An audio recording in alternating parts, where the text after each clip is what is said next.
Good day, everyone. If you have not, I'm here again, Doctor. If you have not subscribed to the channel, endeavor to do so before you proceed further. Today we'll be discussing about how to write a successful research papers in reputable journals. Writing a research paper, is very, very important, especially those people in the academics and in some research institutes.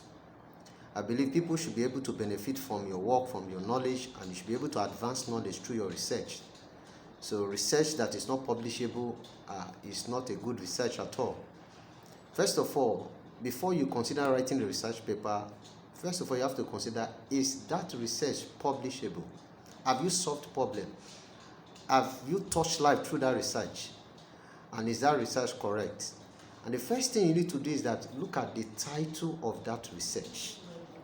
The title.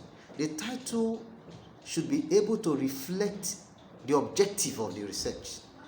As a reviewer, I've reviewed a lot of journals on problem, more than 200, and when you observe that there are some titles that are different from the work. Some titles are so ambiguous, so confusing. Your title should reflect the objective of the work, first of all. But before we proceed further, let us see, before thinking of writing a paper, first of all, you should consider the journals you want to write.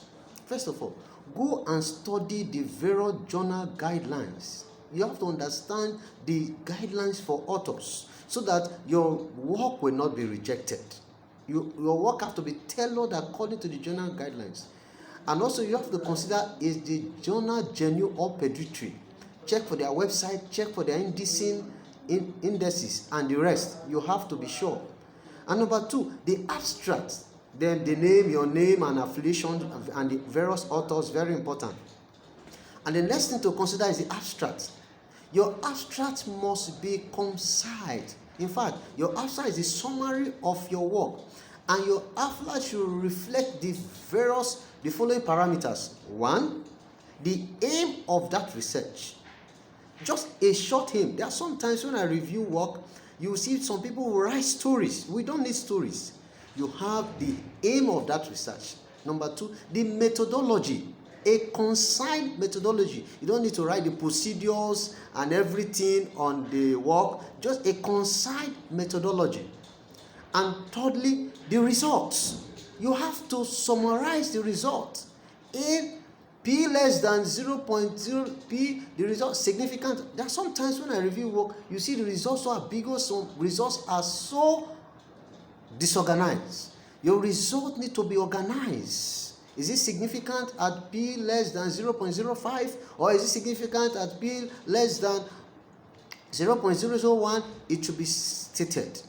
And lastly, under the summary, you need to have your conclusion. What are your conclusion about that particular research? Very, very important. And after that, we talk about the keywords. What are the keywords? If people are searching for this, your work, what will they type? Keywords. In some journals, they profile like 5 or more keywords. The keywords are very important. Now, the main research paper. The first thing you need to consider is the introduction. You introduce your work, you cite your work, you base your work, at least someone have done that work before. Have enough evidence and literature review. Are you doing the work for the first time or you are writing on existing knowledge? And it should be well cited. Don't plagiarize. Your work should be well cited. Introduce your work. Or are you, for example, now, because I've written work on medicinal plants. Okay, you write about that plant. Where is it found? The local names, the botanical names of that plant, the uses, what work have been done before on the plant. You should state it. It should be clearly stated in the introduction. The next thing is material and method.